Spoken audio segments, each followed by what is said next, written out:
Hoje você vai saber mais sobre as pesquisas financiadas pela FAPES, inclusive aquelas voltadas à sustentabilidade e meio ambiente.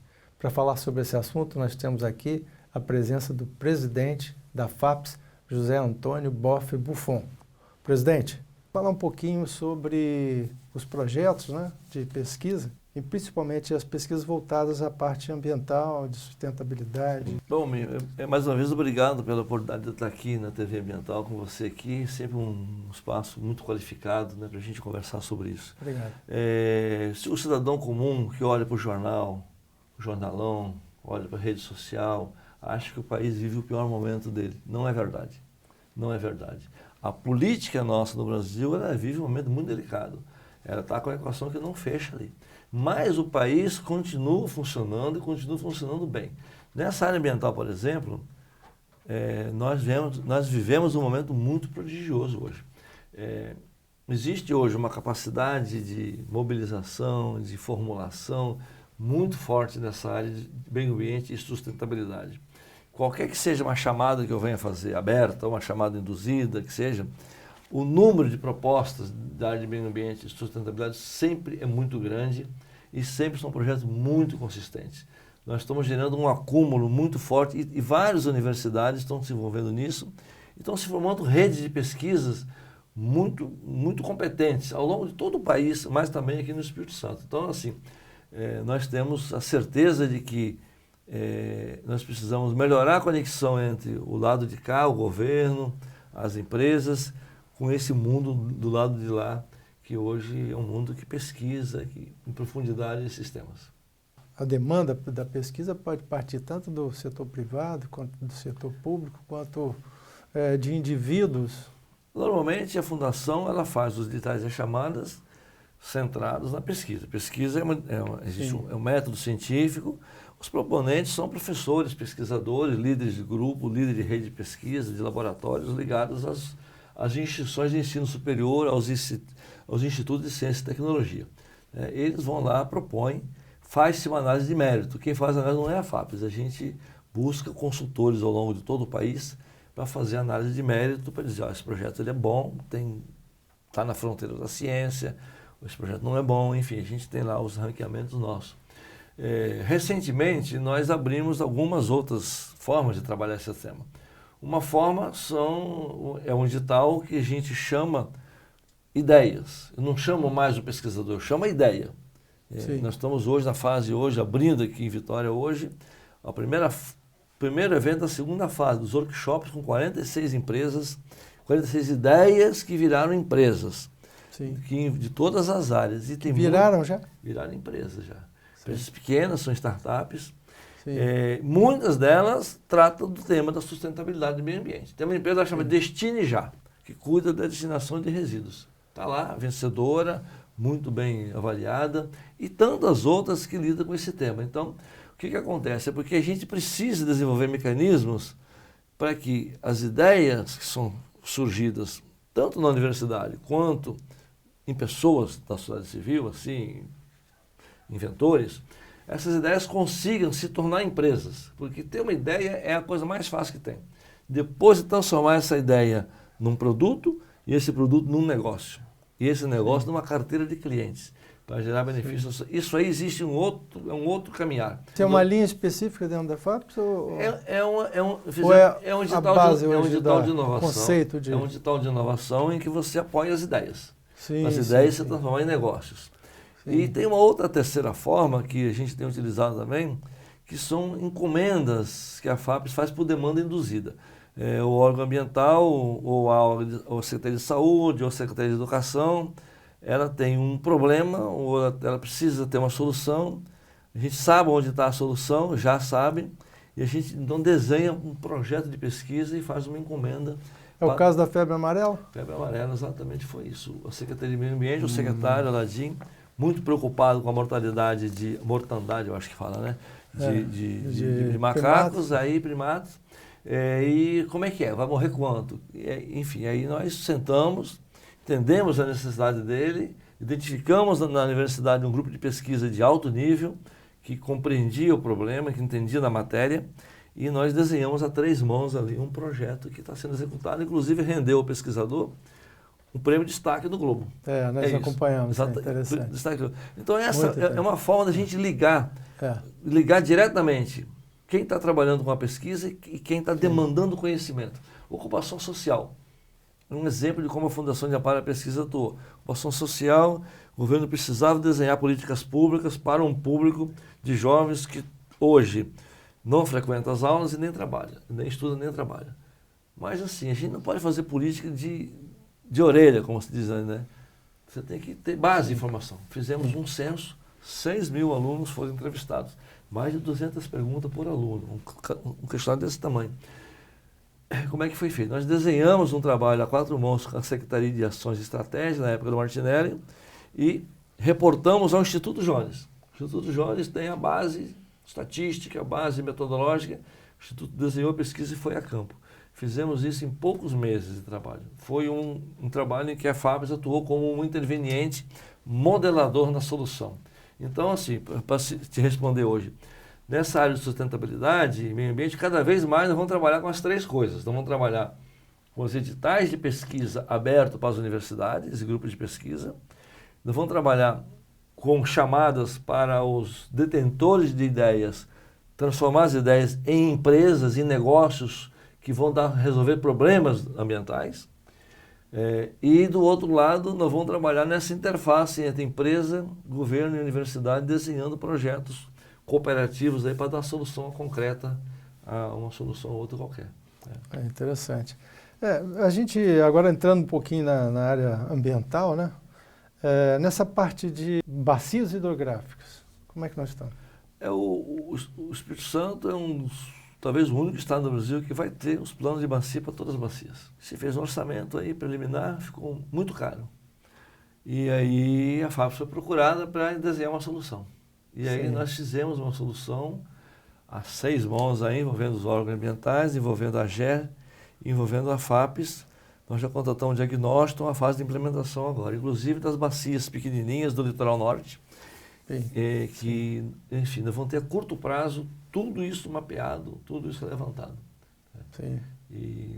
E a própria Agência Nacional de Águas, a ANA, se interessou em conhecer como é que nós fizemos. Inclusive publicou uma matéria no informativo dela falando da originalidade de ter uma fundação de amparo à pesquisa envolvida na geração de conhecimento. Qual é o negócio? Onde tiver geração de conhecimento, difusão de conhecimento e transferência de conhecimento, a fundação tem que estar envolvida. Então, o próprio governo, no passado, ele usava pouco a FAPES, porque ela tem recursos, mecanismos institucionais e legais que permitem acelerar os processos. Né? Essa flexibilidade talvez seja o grande lance para vencer esse desafio. Porque a gente desenha um projeto... Aproximar as pontas, né? A gente desenha um projeto, às vezes, de acordo com a necessidade do nosso cliente, que é a Secretaria do Governo, Secretaria de Educação. Agora nós vamos começar uma parceria com a saúde, né? A saúde foi uma das últimas a chegar nessa conversa, está chegando também, o secretário preocupado com algumas soluções lá. Além disso, a gente faz os tradicionais editais. Tem o edital do PPSUS agora na praça, sendo julgado, vou dizer. Ok, uma outra área importante, que é um desafio importante, é justamente a parte de agrícola, né? Agroecologia, processos mais ecológicos que visam recuperar a Mata Atlântica, inclusive a perda de solo. Então, nós vamos a um rápido intervalo, voltamos já falando sobre esse assunto.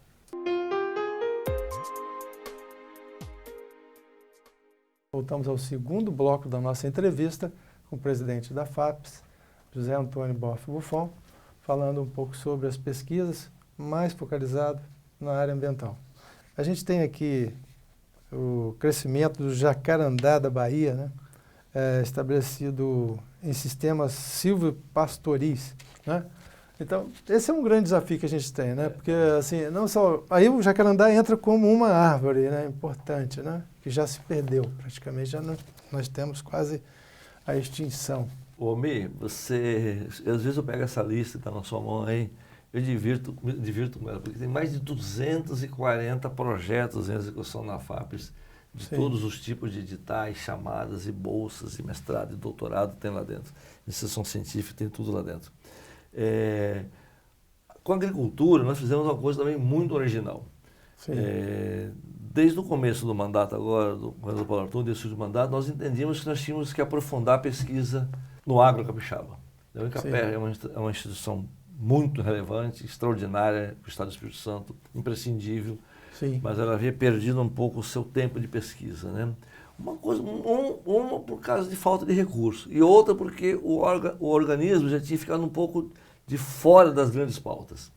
Nós desenhamos um edital, junto com a Secretaria de Agricultura, em que, primeira coisa, o edital partia de um diagnóstico. Fizemos o PDAG 3, o Otaciano conduziu lá o PDAG 3, 60 oficinas de planejamento, 6.000 pessoas foram ouvidas, produtor rural, lideranças, pesquisadores, etc. Se chegou a vários elementos e a 11 temas estratégicos de pesquisa. O PDAG 3 é o Plano de Agricultura, né? Plano de Desenvolvimento, Estratégia da Agricultura, a terceira edição. A primeira edição foi o Ricardo Ferraço, a segunda foi com o César Conago, a terceira agora com o Tassiano. Então se elencou 11 temas de pesquisa, todos os temas, a questão transversal fundamental é a sustentabilidade. Então, assim, hoje a agricultura no Brasil e no mundo, especialmente no Brasil, é água, genética e gestão. Água nós passamos uma crise violenta. Água, genética e gestão. Então, e as pessoas sentiram um pouco. Se você houve um tempo que fazer agricultura é você tirar a mata, fazer carvão, plantar café. Depois plantar pasto onde não dá mais café. Esse ciclo acabou. Hoje só pode ter agricultura e desenvolvimento se você preservar a natureza e preservar o recurso. Quanto mais preserva, mais desenvolvimento. Essa equação inverteu. Quem preserva faz desenvolvimento. Quem não preserva faz subdesenvolvimento ou não desenvolvimento. Então hoje nós temos 90 projetos de pesquisa em 23 redes de pesquisas envolvendo o governo através do INCAPER, uma ou duas ou três universidades do Espírito Santo em 90 projetos de 22 ou 23 redes de pesquisa.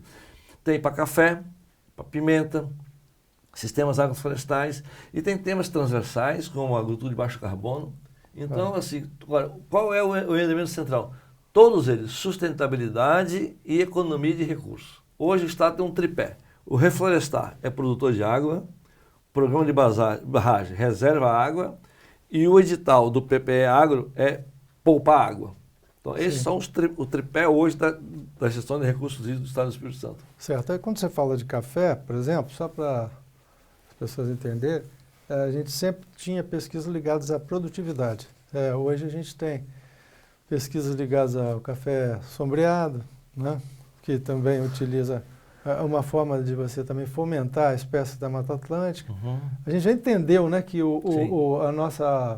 nosso bioma, Mata Atlântica, tem que ter árvore, né? Até nas pastagens. Aqui estou vendo também coisa aqui, sistemas agro-silvopastoris. Muito forte isso aí. Né? Muito forte. Isso é muito importante. Inclusive tem uma linha de pesquisa dentro do edital que é só isso. Sim. Agro-silvopastoril. Nós levamos assim muito tempo no Estado para poder aprender a fazer produtividade no café. Nós conseguimos fazer. Quando eu trabalhava na roça lá, colhia café, na Ana Cruz, a gente colhia 6, 7, 8 sacas de café por hectare. Hoje, meus parentes que ficaram lá colhem 120, 180 sacas de café por hectare. Com isso, eles conseguiram mudar o patamar de vida deles. Hoje não são mais agricultores pobres, eles são empresários. Nós levamos muito tempo para tirar o café debaixo da floresta. Eu lembro do café Bourbon, que era um café desse tamanho assim, parecia uma cereja. Você lembra disso? Isso é uma coisa interessante. Parecia uma cereja. Sim. A gente mais chupava café do que colhia café, né? Vamos dizer, parecia uma cereja. Nós tiramos o café debaixo da floresta para levar ele para o ambiente aberto. Para buscar produtividade. Agora o movimento é o contrário. Nós vamos ter que voltar para levar o café para baixo da floresta de novo. Não mais a floresta nativa, mas uma floresta reconfigurada. Exatamente. E aí, assim, o café de qualidade. E aí a medida não é mais assim, tantos sacas por hectare. É tantos reais por hectare. Muda a conversa. Porque aí é a rentabilidade do café, que talvez a produtividade física dele vai diminuir, mas o valor adicionado dele aumenta porque é um café de qualidade, é um café diferente. E mais, você tem o produto da floresta, a madeira, né? E o subproduto da floresta. Então, nós temos que raciocinar não em termos de café, mamão, banana, etc. Tal. Nós temos que raciocinar o seguinte: qual é a receita líquida gerada por unidade diária em regime de sustentabilidade? Quando nós chegarmos a esse modelo, aí nós vamos ter, de fato. Temos até uma recente matéria agora sobre uma pesquisa que, inclusive, é financiada pela FAPES, com plantas de cobertura, né? Cobertura de solo, o plantio na palha e tudo, que é uma revolução também, né? Porque se a gente vai a países mais desenvolvidos na agricultura, na Europa mesmo, né? A gente acaba tendo que citar, você não vê áreas de solo exposto, né? O solo está sempre sendo recoberto. E no Brasil, aliás, é interessante, esse plantio direto foi iniciado aqui. No Brasil, em Embrapa. No Brasil, né? Professor Rui Caldas. Sem revolver o solo. E mais, uma outra coisa interessante que é mostrada é que a enxada está no final, né? Dos tempos. Ninguém faz mais capina, né? Quer dizer, o mato que parecia ser um concorrente da planta passa a ser um aliado, né? Se observa hoje que a cobertura morta ela vai acabar recompondo o solo. Né? É a natureza, né? Assim, eu acho o seguinte, que nós estamos num percurso, nós estamos no rumo certo e acelerando o passo. Sim. O que precisa ter agora, assim, são mecanismos de difusão e transferência de conhecimento mais adequados do que os mecanismos que nós tivemos até esse momento. E acho que se tivéssemos que investir um pouco mais com força agora, continuar mantendo o investimento na pesquisa. Mas o que nós devemos que acelerar mais são os mecanismos de transferência e difusão do conhecimento através de ferramentas especiais para o público que toma decisão e que faz escolhas do outro lado, que é o agricultor, é o empresário, etc. Tal. Esse é um mecanismo onde o Estado pode ajudar ainda, muito. Recentemente nós recebemos aqui, fizemos uma matéria com ele, inclusive, com um pesquisador natural, né, que ele, na realidade ele é um prático, né, que produziu um material que é usado na água para reduzir os incêndios florestais, né? É um amortecedor de incêndio, potencializando o uso da água. Né? Mas ele não conseguiu a patente ainda. Não conseguiu ainda se aliar, talvez, a um grupo de pesquisas. Né, que talvez se ele tivesse submetido a ideia ao Sinapse, hoje ele já estaria com a empresa dele funcionando e já vendendo. Sinapse é o quê? Sinapse da Inovação Capixaba é o projeto. Esse projeto. Isso é interessante. Depois você podia deixar até o endereço aqui. Nós estamos desenhando uma chamada junto com o Ministério de Ciência e Tecnologia para o Brasil todo agora. Uma coisa que eu queria te falar, não deixar de falar aqui. Nós trabalhamos muito tempo com a demanda espontânea. Você faz uma chamada, o cara comparece, a gente diz se aquele projeto está bom ou está ruim. Nesses últimos 3 anos, nós trabalhamos muito numa ação direcionada. Nós fizemos aqui, por exemplo, o edital com o Rio Doce. Quando aconteceu o problema lá no Rio Doce, eu peguei o telefone e liguei para o presidente da FAPEMIG, o Evaldo Vilela, meu amigo. Disse, Evaldo, vamos fazer um edital conjunto das duas FAPES para entender o Rio? Sim. Vamos a um rápido intervalo? Voltamos para o último bloco da nossa entrevista falando sobre o Rio Doce.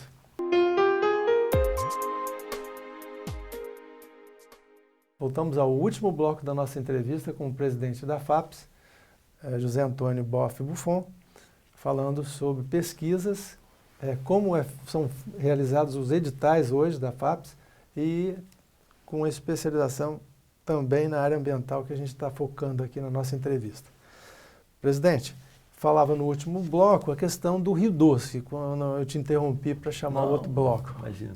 O Rio Doce aconteceu o seguinte, 2 semanas após o episódio lá, eu liguei para o presidente da FAPEMIG, o Evaldo Vilela, nosso amigo, falei, Evaldo, vamos fazer uma coisa nossa aqui, para a gente ter informação qualificada sobre o Rio, porque os governos precisam ter informação científica, porque tinha muita informação de Facebook.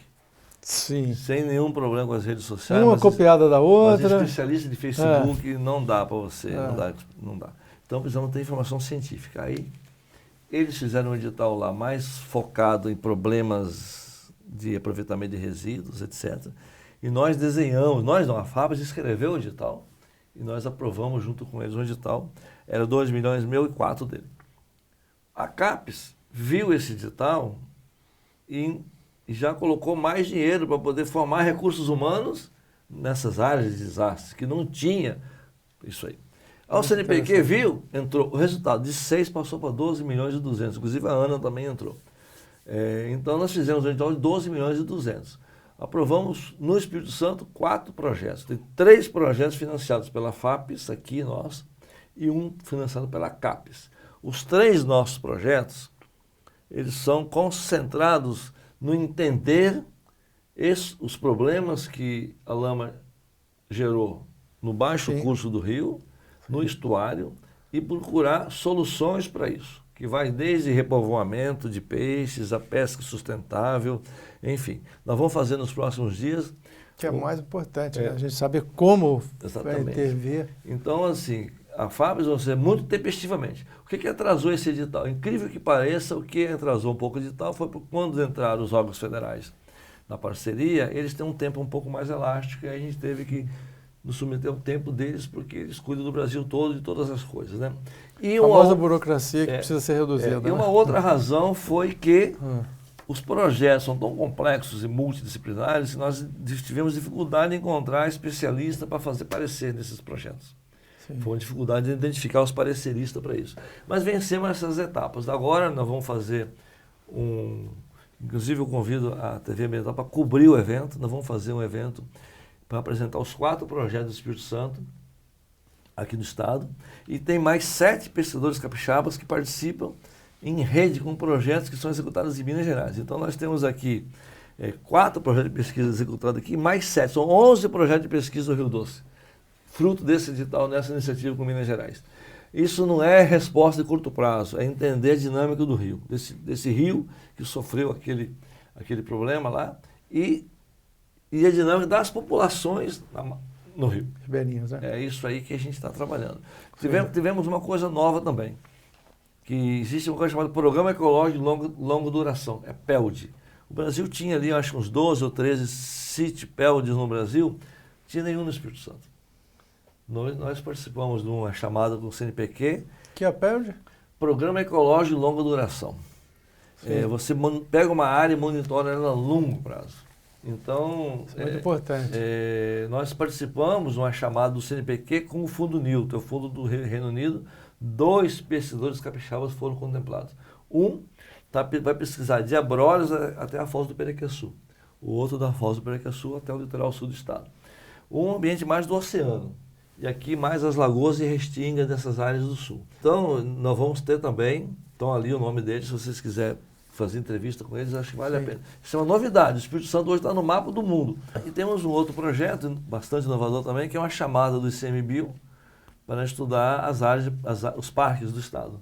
Né? Tem um professor de Alegre que participou e nós estamos apoiando, junto com o CNPq, o projeto dela, que é para entender remanescentes de mata no Caparaó, mais a floresta do Rio Preto, né, aqui no norte do estado, enfim. Capacidade de regeneração natural, essas coisas. Entender como é que funciona isso aí. Então, eu quero dizer o seguinte, hoje nós estamos assim, desde o básico, que é uma bolsa de mestrado para uma pessoa que faz tese na área de meio ambiente e sustentabilidade, até um projeto sofisticado como um PELD desse. Nós temos da carteira nossa, que dá esses 240 danos projetos aí em execução, e daí um número de alguns milhões de reais que estão sendo investidos nessa área. Formação de recursos humanos é tudo.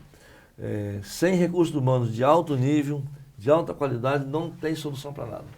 É evidente que a solução não é automática. Você tem que formar um recurso humano e dar uma atividade produtiva para ele, ou um emprego numa empresa, ou ele abrir um próprio negócio, ou seja, tem que sair do papel. E o sair do papel envolve várias soluções, e não são automáticas. Essa é uma coisa importante, porque normalmente os projetos científicos ficavam num paper em inglês, né? Às vezes, guardado numa prateleira sem interface nenhuma com a sociedade, né? Você estava formando recursos humanos de alto gabarito, mas ele não estava operacional. Agora, o papel da universidade, ela tem uma divisão de universidade, ensino, pesquisa e extensão.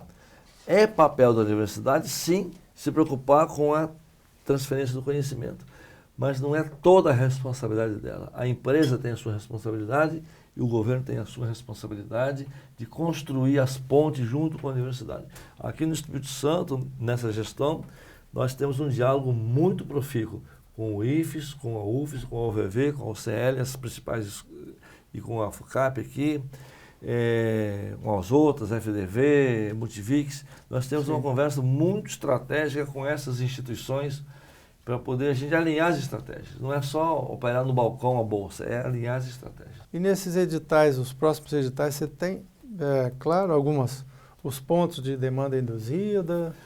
Assim, nós estamos preparando agora uma nova geração de editais junto com o CNPq, que são editais em que a gente entra com R$1, eles entram com R$2, R$3, que aí nós devemos priorizar algumas áreas. Mas o recurso nosso entra como contrapartida. Contrapartida, junto com eles. Quem executa o edital somos nós, todos julgamos, etc. Tal.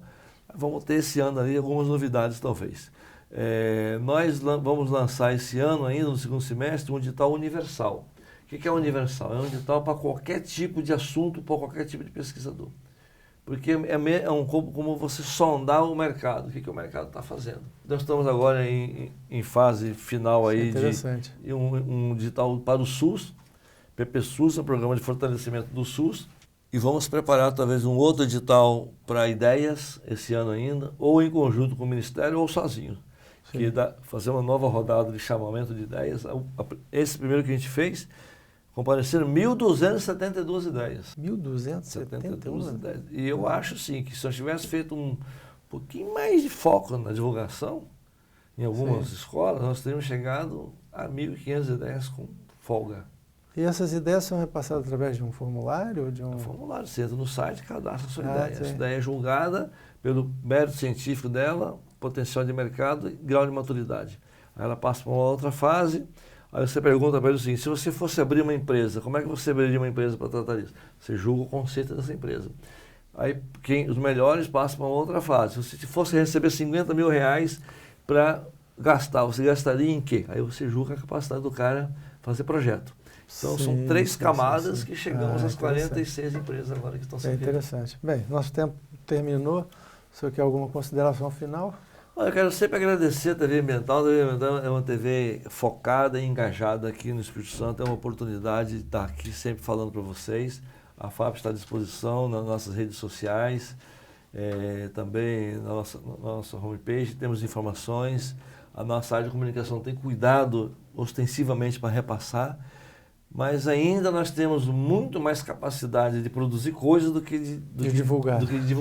Então tem sempre essa metria que a gente agradece sempre uma oportunidade como essa de estar aqui. Coloco a FAP à disposição sua, não para eu vir aqui, mas tem pesquisadores, pesquisas. Você tem uma base de informação aqui, você tem toda a liberdade de contactar qualquer um desses pesquisadores e a julgar pelo seu interesse, a partir da sua linha editorial, o que você quiser fazer. Se tiver dificuldade de falar com a pessoa, nos procure, porque a gente vai oferecer o acesso a essas pessoas.